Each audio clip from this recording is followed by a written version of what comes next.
Bonjour à tous, bienvenue dans votre journal sur CCTV français en direct de Beijing. Voici les titres de l'actualité.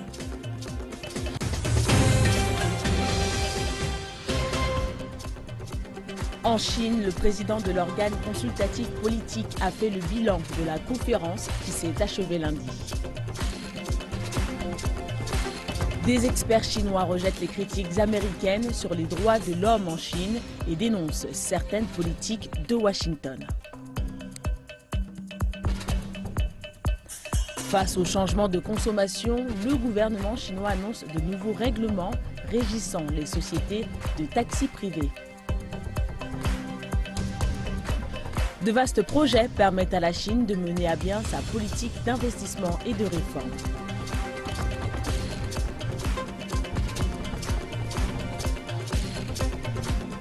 Coup de projecteur sur un placement financier qui jouit d'un fort engouement en Chine, les bons du Trésor.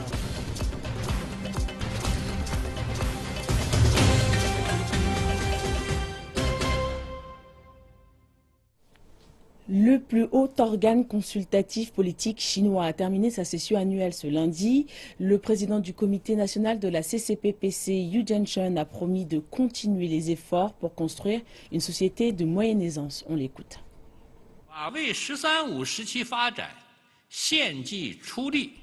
Nous devons donner des conseils et soutenir le développement durant la période du 13e plan quinquennal en faisant notre tâche principale. Nous mettrons en place les 5 concepts de développement qui sont l'innovation, la coordination, le durable, l'ouverture et le partage, en se concentrant sur les sujets liés au développement économique et social, en approfondissant la réforme et en renforçant l'innovation. Plus de 5300 propositions ont été soumises par les conseillers politiques. Plus de 40% d'entre elles concernent des sujets économiques comme la réforme structurelle du côté de l'offre, l'objectif de lutte contre la pauvreté, ainsi que l'innovation et l'entrepreneuriat. Les délégués ont appelé à plus de baisses fiscales pour les sociétés, à l'amélioration de la qualité des produits et des services et au développement de l'e-commerce rural. Chaque année depuis 2001, des Chinois d'outre-mer sont invités à assister à la session de la CCPPC. Et cette année, 38 membres d'outre-mer venus de 25 pays ont formulé leurs propositions.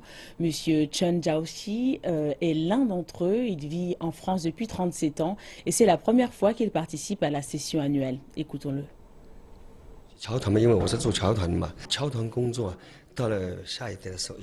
Je suis le président d'une association de Chinois d'outre-mer. Il n'y aura bientôt plus personne pour prendre la relève, car les futures générations sont beaucoup trop ancrées dans la culture du pays où ils sont nés. Ils ne parlent pas le mandarin et ne comprennent pas nos efforts, car ceux de ma génération ont quitté leur pays natal à l'âge adulte. Nous portons toujours une affection à notre mère patrie, mais ce n'est pas tout à fait le cas pour les jeunes générations nées à l'étranger. Les centres de formation à la langue chinoise en France sont déjà nombreux, mais ils proposent pour la plupart des formations de base initiées, pas des associations. Si les départements compétents du gouvernement chinois pouvaient organiser toutes ces ressources et en faire un enseignement d'envergure, les descendants des Chinois d'outre-mer pourraient apprendre de façon systématique la langue chinoise et la culture chinoise dans tous ses aspects, l'histoire, les mœurs et les coutumes. Ils apprendraient aussi beaucoup de choses, n'oublieraient pas la Chine et transmettraient à leur tour la culture chinoise. Plus de 1000 journalistes étrangers ont couvert les 2 sessions politiques de Beijing. En plus d'avoir interviewé des ministres chinois, les représentants des médias étrangers ont pu poser des questions lors de conférences de presse quotidiennes. Pour la presse internationale, ce fut l'occasion de mieux comprendre les politiques chinoises de réforme et de développement. De nombreux médias, en particulier les médias étrangers, ont posé des questions difficiles, mais les ministres n'ont pas tenté de les éviter, ils ont donné des réponses directes. Je pense que le canal des ministres fut une bonne initiative prise cette année. J'ai confiance dans le gouvernement chinois, il a les compétences pour mettre toutes les réformes en place. Je pense que la Chine peut trouver un nouvel élan de développement à travers les innovations dans le domaine de l'Internet par exemple. La création du commandement de théâtre chinois pour organiser des capacités opérationnelles conjointes a permis de faire connaître le plan général de la réforme militaire. Que signifie-t-il pour les forces armées et les intérêts nationaux? Jusqu'à quelle distance des côtes chinois ces centres de commandement sont-ils valides et que reste-t-il à faire par l'armée populaire de libération? Réponse en images. aligner les structures de commandement et garantir les capacités. L'APL remplace les 7 commandements régionaux par 5 commandements de théâtre. Ceci afin de rendre l'armée plus efficace en cas de conflit. La dernière réforme a séparé les commandements militaires lors de la victoire d'une guerre de l'administration. Cela sera utile pour les commandements de théâtre de ne se concentrer que sur l'étude et la préparation des activités militaires. Selon Xiao Liang, ces commandements de théâtre ou commandements de zone de bataille, auparavant établis seulement en temps de guerre, vont permettre une coordination plus fluide entre les différentes branches de l'armée. Les commandements ne seront pas confinés à une zone géographique, mais prendront en charge les orientations stratégiques au-delà des frontières nationales. La réforme a réorganisé les niveaux de responsabilité, ce qui va conduire à des changements de pratique.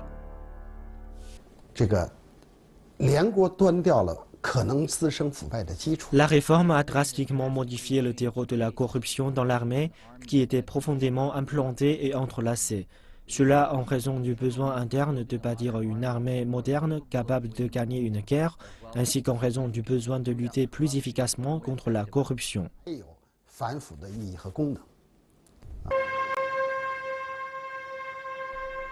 La réforme vise donc à gagner une guerre, mais pour de nombreux experts, cela ne vise aucune cible en particulier, car les menaces à la sécurité viennent de toutes les directions.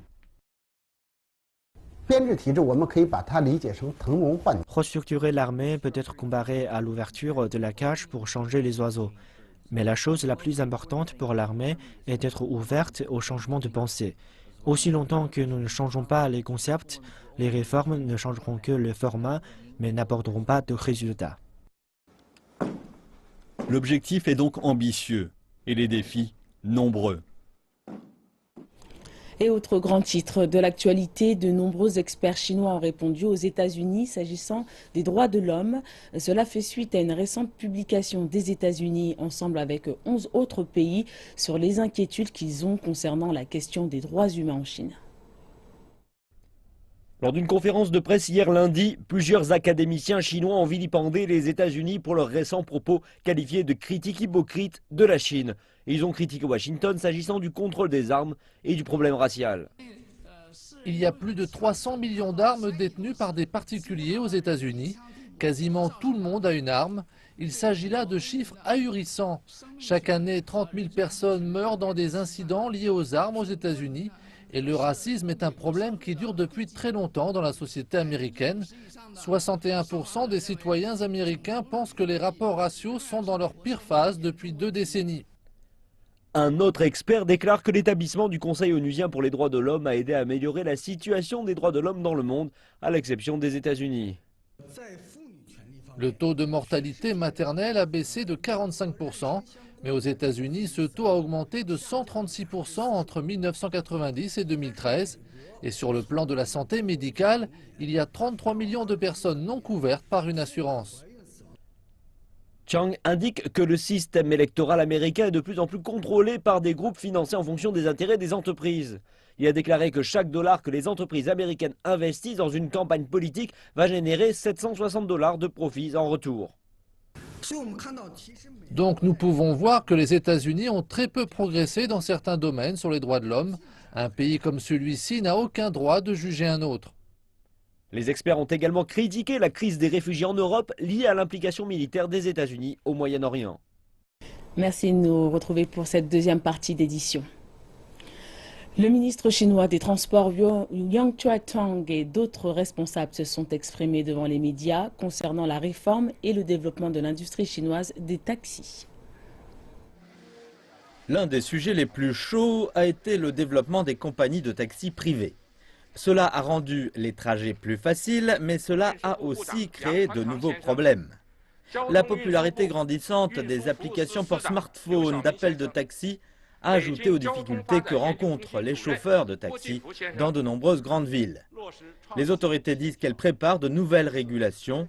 Elles disent que 2 principes majeurs régissent la réforme de ce secteur.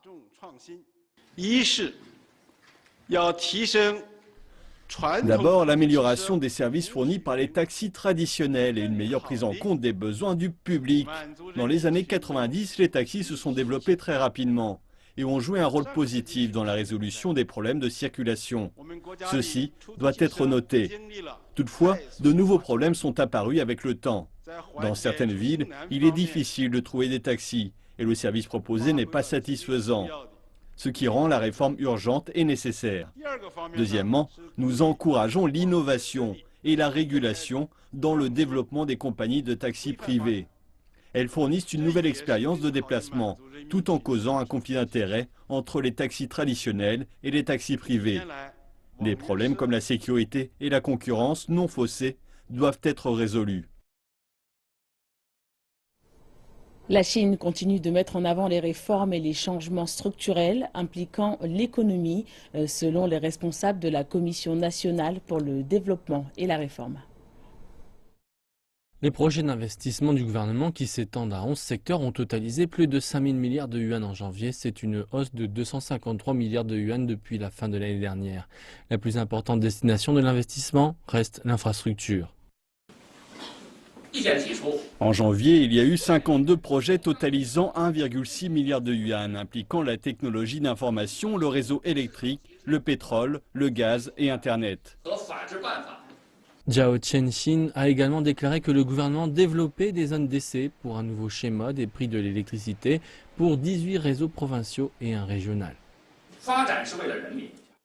Cela marque une accélération complète dans la réforme des prix de l'électricité de la Chine. Autre secteur qui connaît du changement, l'acier. L'industrie est en proie à la surcapacité et Zhao Qianxin dit que le gouvernement suivra les principes de marché et laissera l'offre peu à peu satisfaire la demande à long terme. La Chine utilisera les 3 à 5 prochaines années pour retirer 500 millions de tonnes de surcapacité de production d'acier et restructurer encore 500 millions de tonnes de capacité de production. Le porte-parole ajoute que les investissements en actifs immobilisés sont restés à 34 milliards de yuan en février et que la majorité de ce financement est allée vers les secteurs à développement rapide comme la conservation de l'eau, l'énergie propre et la haute technologie. L'économie chinoise a commencé l'année sur de bonnes bases, c'est ce que suggèrent les nouveaux chiffres du Bureau national des statistiques. Les chiffres montrent que la consommation a augmenté de 10% dans les 2 premiers mois de 2016 comparé à la même période de l'an dernier. Les investissements dans les immobilisations ont bondi de 10%. C'est la première hausse en près de 2 ans, ce qui montre que les mesures du gouvernement commencent à porter leurs fruits. Le secteur de l'immobilier a aussi connu une croissance de 3% dans les investissements grâce à la reprise des ventes de logements. L'augmentation était de 2% plus forte que la moyenne de 2015. Par ailleurs, la production industrielle a enregistré sa plus faible croissance depuis 2008 en janvier et en février à 5,4%. Toutefois, le chef du bureau des statistiques, Ning Jizhe, affirme que la croissance des investissements et de la consommation allait conserver son élan. L'administrateur des actifs d'État a déclaré que les entreprises publiques chinoises se préparaient à d'importantes réformes. Reportage. Nous allons promouvoir les réformes des structures d'entreprise et d'actionnariat des entreprises publiques. Actuellement, certaines entreprises n'ont pas le statut de société car elles ne sont pas enregistrées conformément à la réglementation.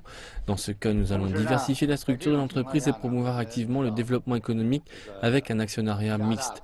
Nous allons avancer au niveau de l'ajustement et de la restructuration des entreprises publiques placées sous la tutelle du gouvernement central dans le but d'optimiser l'organisation de l'industrie. L'an dernier, nous avons réorganisé 2 entreprises publiques centrales et cela a bien marché. Cette année, nous allons fournir plus d'efforts. Et d'ajouter que la Chine doit restructurer 106 entreprises publiques dirigées par le gouvernement central, afin de les rendre plus compétitives et plus efficaces. Xiao Yaqing indique que la Chine ne permettra pas une nouvelle vague de licenciements telle que celle qu'elle a connue dans les années 90, lors de réformes similaires pour revitaliser les entreprises publiques inefficaces. Les dirigeants précisent qu'au cours des 5 prochaines années, les réformes se concentreront sur les fusions et acquisitions et sur la canalisation de l'investissement privé dans les secteurs publics. Les économistes expliquent que de nombreuses entreprises publiques disposent de ressources suffisantes pour opérer une transition peu douloureuse. L'administration spéciale de Hong Kong fait savoir que les fondamentaux économiques de la ville demeurent solides malgré une décision de l'agence de notation Moody's de dégrader sa note. Le secrétaire financier de Hong Kong, John Tsang, dit que la région administrative spéciale possède toutes les qualités pour surmonter ce contretemps, justement en raison de ses excellents fondamentaux. La baisse de la note de Hong Kong par Moody's l'a fait passer de stable à négative samedi. L'agence de notation évoque un accroissement des relations avec la partie continentale qui place Hong Kong dans une situation de forte pression. Et en raison de l'incertitude qui entoure les bourses chinoises, les investisseurs institutionnels se tournent vers un actif considéré comme plus sûr, les bons du Trésor. Le gouvernement chinois, la semaine dernière, a émis pour 30 milliards de yuan de bons de Trésor destinés aux investisseurs individuels. Ils se sont arrachés en une demi-heure. Les bons du Trésor chinois sont divisés en deux catégories en fonction de leur destinataire, investisseurs individuels ou bien institutionnels. Depuis l'an dernier, les bons institutionnels sont devenus de plus en plus populaires. Le taux d'intérêt des bons a diminué de 80 points de base, juste en dessous des 3%. La valeur des bons de 100 yuan a donc augmenté de plus de 7 yuan. Grâce à cette augmentation, les investisseurs peuvent donc espérer un retour sur investissement d'environ 10%. La dernière fois que le retour des bons a été si élevé remonte à 2008, quand la crise financière a touché la Chine. Aujourd'hui, les taux d'intérêt des actifs sans risque chutent. Acheter de nouvelles actions est devenu de plus en plus difficile en raison de la nouvelle réglementation. Les institutions préféraient faire des prêts, mais actuellement, il y a une bonne dose d'incertitude dans les marchés, ce qui rend les bons attractifs. Donc, tout le monde veut mettre son argent dans les bons du Trésor.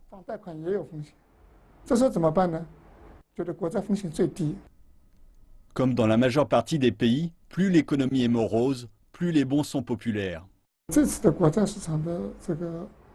En Chine, l'activité du marché des bons reflète le ralentissement de l'économie. Dans un tel environnement, les gens commencent à rechercher un investissement plus sûr. Les institutions sont réticentes à prêter leur argent ou à investir dans les marchés. Elles préfèrent acheter des bons du Trésor.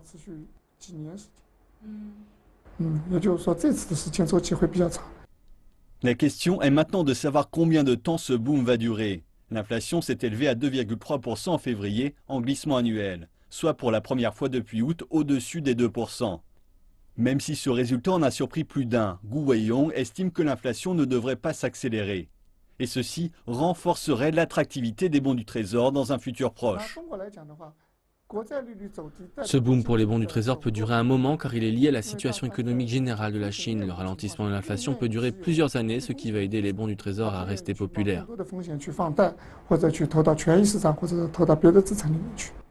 Et d'ajouter que les banques réalisent actuellement 20% de leurs investissements dans les bons du Trésor et que, comme dans de nombreux pays, les principaux acquéreurs de bons du Trésor sont les compagnies d'assurance, même si les gros investisseurs y placent également leur argent. Et les bons individuels sont de plus en plus populaires. La semaine dernière, le gouvernement a émis pour 30 milliards de yuan de bons du Trésor destinés aux investisseurs individuels. Ils se sont arrachés en une demi-heure. La nouvelle politique nataliste de la Chine devrait provoquer un baby boom qui, à son tour, devrait permettre le développement des services post-natals.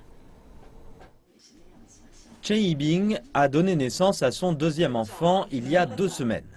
C'est la tradition pour une mère que de se reposer pendant au moins 1 mois après la naissance, les Chinois estimant que la période postnatale est critique pour la santé des femmes. Les grands-parents entrent alors en scène pour aider. Mais Chen a préféré avoir recours à une nourrice. Je dois me réveiller 2 fois la nuit pour nourrir mon bébé. Je ne veux pas épuiser mes parents, ils rentrent malades. Et aussi, je pense qu'une nourrice professionnelle, c'est mieux s'occuper d'un enfant. La nounou prend soin non seulement du bébé, mais aussi de la mère. Elle est payée 12 000 yuan par mois, c'est un salaire d'employé de bureau à Beijing. Chen dit qu'elle est contente de ses services, mais elle pense qu'ils sont trop chers. J'avais pensé la prendre pour 2 mois, mais c'est trop cher. Je ne peux m'offrir ces services que pour 1 mois. Je n'ai pas le choix. Beaucoup de gens ont attendu pour avoir leur bébé cette année, car l'année du singe est meilleure que l'année de la chèvre. La nouvelle politique chinoise a aussi résulté dans la multiplication des naissances. Cette année, c'est de la folie. Il y a une soudaine hausse de la demande. Les réservations sont en hausse de 50%. On en a eu 350 jusqu'à maintenant. On a signé environ 70 contrats la semaine dernière. Les nounous prennent entre 6 et 20 000 yuan par mois. Ce centre prévoit une hausse des salaires de 15% le mois prochain. J'ai vérifié auprès de mes clients potentiels. Ils sont d'accord pour cette hausse.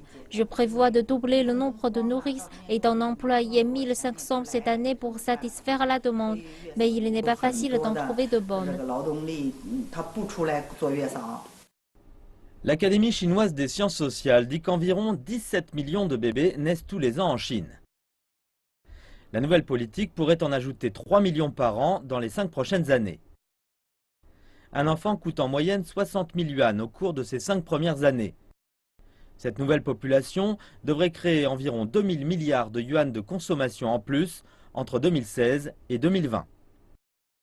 Tous les secteurs liés à l'enfance vont connaître une augmentation.